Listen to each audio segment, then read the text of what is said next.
미라클 모닝 애청자 여러분, 안녕하십니까? 크리스마스 이브입니다. 오늘 저녁은 이런저런 제약 때문에 어디 나가는 것보다는 집에서 가족들이 모여서 예수님께서 이 땅에 오심을 기뻐하며 가정 예배를 드리시는 것이 어떨까요? 그래서 가정을 변화시키는 시간 15분이라는 타이틀을 생각해 봤습니다. 세상을 바꾸는 시간 15분이 아니라 세바시가 아니라 가바시입니다. 15분의 가정 예배가 여러분의 가정에 변화를 일으키는 열정의 불씨가 변화의 씨가 될 것입니다. 오늘 저녁은 가바시 15분, 가정을 변화시키는 시간 15분의 예배를 통해서 우리 예수님이 이 땅에 오심을 생각하며 복된 시간이 되시기를 바랍니다.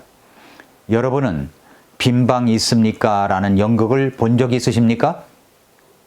하룻밤 잘 곳을 찾아서 호텔과 모텔을 찾는 현대판 사람들의 이야기가 아닙니다. 빈방 있습니까? 라는 제목은 성극의 제목입니다.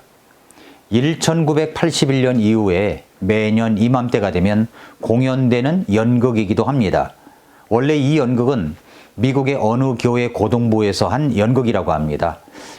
그런데 이 연극이 가이드포스트라고 하는 신앙 잡지에 소개되면서 전 세계에 알려지게 되었습니다. 우리나라에서는 1980년 한국일보의 한 칼럼에 빌리의 성탄절이라는 제목으로 소개되었습니다. 그것을 본 연극인 최종률 씨가 연출을 하면서 1981년부터 연극 무대에 올려졌습니다. 연극의 내용은 이렇습니다. 성탄절을 앞두고 어느 교회의 고등부에서 성탄극을 준비하기로 했습니다. 연출을 맡은 교사는 학생들을 상대로 배역을 정했습니다. 마리아, 요셉을 비롯한 등장인물을 학생 한 사람 한 사람에게 다 맡겼습니다. 그런데 깜짝 놀랄 일이 일어났습니다. 연출을 맡은 교사가 지적 장애가 있는 덕구에게 조연급인 여관 주인 역을 맡긴 것입니다. 그러자 학생들이 크게 반발했습니다. 지적 장애가 있는 덕구가 연극 도중에 실수라도 하면 어떻게 할 것인가 하는 항의였습니다. 그러나 덕구에게 자신감과 성취감을 불어넣고 싶었던 교사는 학생들을 설득했습니다. 덕구에게도 기회를 주어보자는 것이었습니다. 학생들은 교사의 말을 듣고 이 선생님의 뜻을 받아들이기로 했습니다. 그리고 이제 연습에 돌입했습니다. 누가복음 2장의 내용을 각색한 대본으로 모두 열심히 연습했습니다. 덕구도 잘해주었습니다. 덕구가 하는 대사는 단 한마디였습니다. 빈방 없습니다. 빈방 없습니다. 이렇게 매몰차게 말하는 것이었습니다. 지적 장애우였던 덕구는 매일 그 대사를 연습했습니다. 빈방 없습니다. 빈방 없습니다. 드디어 12월 24일 저녁에 연극은 막이 올랐습니다. 무대 위에는 로마 황제가 전국에 있는 모든 사람에게 자기 고향에 가서 호적 등록을 하라고 명령을 내립니다. 그래서 다윗의 자손 요셉은 만삭의 마리아와 함께 다윗의 고향인 베들레헴에 도착합니다. 베들레헴에는 호적 등록을 하러 온 많은 사람들이 한꺼번에 몰려든 탓에 빈방이 없었습니다. 요셉과 마리아도 여기저기 방을 구해보려고 했었지만은 얻지를 못했습니다. 그래서 어렵사리 찾아든 덕구의 여관에서도 방을 얻지 못한 채 여관에 딸린 마구간에서 묵게 된다는 것이 원래의 각본이었습니다. 따라서 요셉 역할을 맡은 학생이 여관 주인인 덕구에게 빈방이 있습니까? 라고 물으면 덕구는 빈방 없습니다. 라고 매몰차게 대답하기만 하면 됩니다. 그런데 이 대목에서 문제가 발생합니다. 빈방 없습니다. 라고 한마디만 하면 될 덕구가 머뭇거립니다. 그러더니 만삭의 마리아를 물끄러미 내려다보면서 빈방 없습니다. 하면 될 텐데 우리 집에 빈방이 있긴 있는데 하며 말끝을 흐립니다. 순간적으로 덕구는 연극과 현실을 혼동한 것입니다. 연극이 엉뚱한 방향으로 흐를까봐 이를 제대로 잡기 위해서 요셉 역할을 맡은 학생이 그러니까 빈방 없다는 말이죠. 그럼 우리는 하면서 대사에도 없는 말을 꺼냅니다. 그리고 마리아와 함께 돌아섭니다. 순간 당황한 덕구는 뛰쳐나가 요셉과 마리아를 붙잡습니다. 그리고 큰 소리로 마구간으로 가지 마세요. 우리 집에 빈 방이 있어요 라고 말합니다. 이렇게 해서 학생들의 연극은 엉망이 되고 맙니다. 황급히 무대의 조명이 꺼집니다. 그리고 홀로 남은 덕후의 독백이 이어집니다. 하나님, 잘못했어요. 제가 연극을 망쳐 놓았거든요. 그러나 저는 거짓말을 할 수가 없었어요. 저희 집에는 빈 방이 있어요. 예수님을 마구간에서 태어나게 할 수는 없잖아요. 다음번에는 잘할게요. 하나님, 용서해 주세요. 이것이 빈 방 있습니까? 라는 연극의 전체 줄거리입니다. 이 연극 속 학생들의 연극은 결국 망친 것으로 되어 있습니다. 그러나 망쳤기 때문에 오히려 성공한 연극이 되었습니다. 막이 내린 후 젊은 층은 웃으며 일어나지만 나이 든 관객은 눈물을 훔치며 일어나는 아주 인상적인 연극이 되었습니다. 그리고 우리 모두에게 당신에게는 예수님을 탄생시킬 빈 방이 있습니까? 라고 묻는 연극으로 남게 되었습니다. 예수님이 오셨지만 예수님을 받아들이지 못한 사람들의 비극, 헤롯 왕이 그랬습니다. 서기관들이 그랬습니다. 오늘 본문에 나오는 여관 주인이 그랬습니다. 누가복음 2장 6절 7절을 보면은 이처럼 그들이 거기 있을 때에 그녀가 해산할 날들이 다 참해 그녀가 자기의 맏아들을 낳아 포대기로 싸서 구유에 뉘었으니 이는 여관에 그들을 위한 방이 없었기 때문이더라. 그 당시에 베들레헴에는 조세를 등록하러 사람들이 와 있었습니다. 여관방을 얻지 못하였기 때문에 전능하신 하나님의 아들 예수님께서는 말밥통 구유에서 태어나셨습니다. 여관주인은 때 아닌 호황을 누리고 있었습니다. 돈이 들어오는 시간이었습니다. 이 여관주인은 너무나 바빴습니다. 그러나 여관주인은 예수님을 맞이할 여유가 없었습니다. 왜 그렇습니까? 손님을 맞이해야 하기 때문입니다. 돈이 수중에 들어오기 때문입니다. 그는 예수님이 누구신지를 몰랐던 것 같습니다.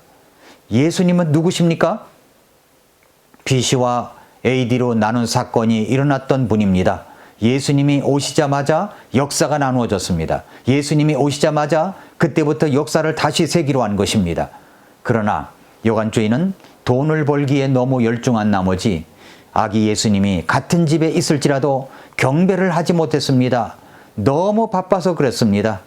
그저 먹고 사느라고 바빠서 그리스도를 받아들이지 못한 사람들, 일상적 삶에 도취되어서 무엇이 더 중요한 것인가를 망각하고 있는 사람들, 자신이 죄인인 것을 잊어버리고 자기 죄의 문제를 해결하기 위해서 이 땅에 오신 하나님의 아들 예수 그리스도의 십자가 사건을 망각하고 있는 사람들, 그분 앞에 서서 어떻게 자신의 일생을 결산할 것인가를 생각지 않고 있는 사람들, 이런 사람들의 비극이 바로 여관집 주인의 비극인 것입니다.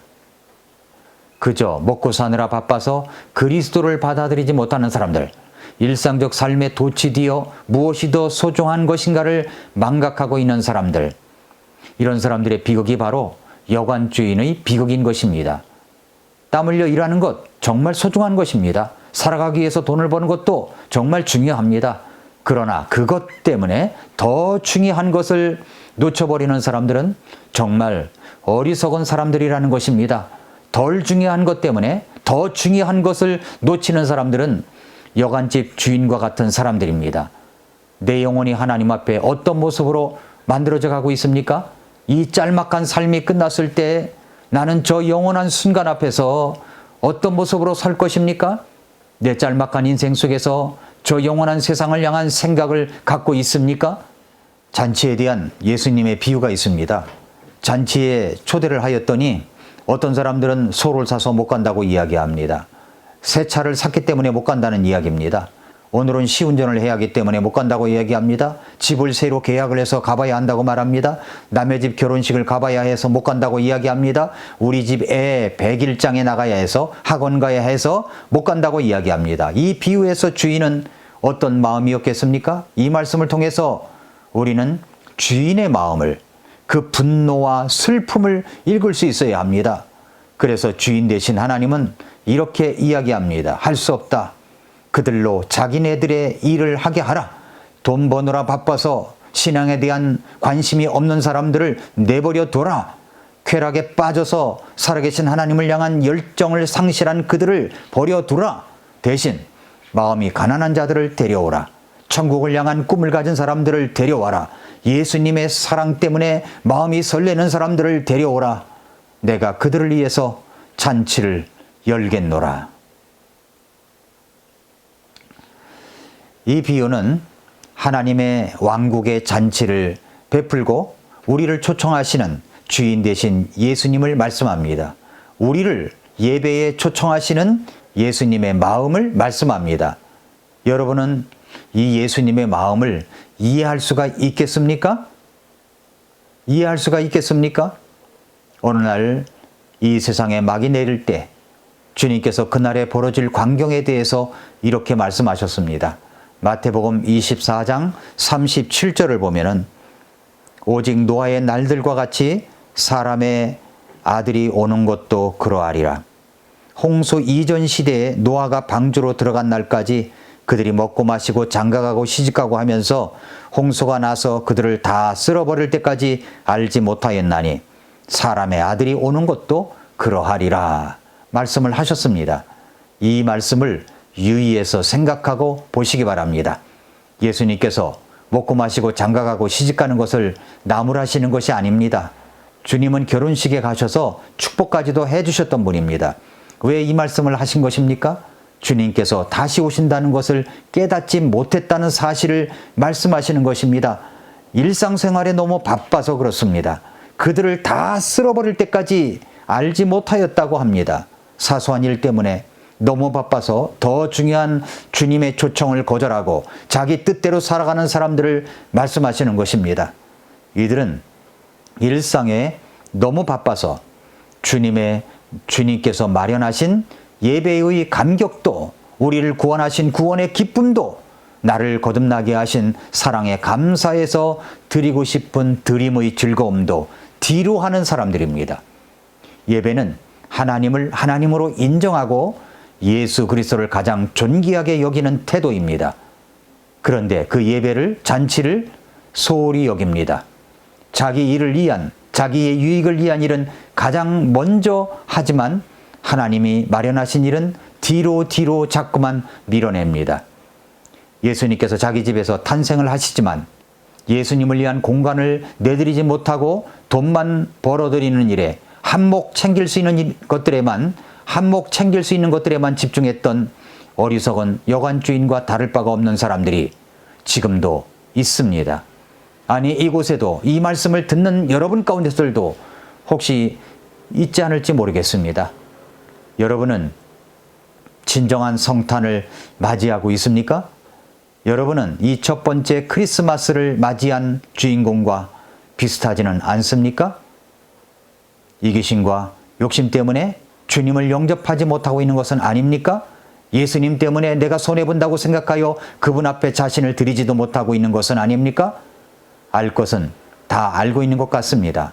예배의 소중함도 압니다. 기도의 중요성도 압니다. 먼저 주님의 왕국과 의를 구하는 중요성도 압니다. 그러나 돈을 버느라, 자기 이익을 챙기느라 주님이 가장 가까이 있는데도 불구하고 외면하고 버려둔 채 살아가는 것은 아닙니까?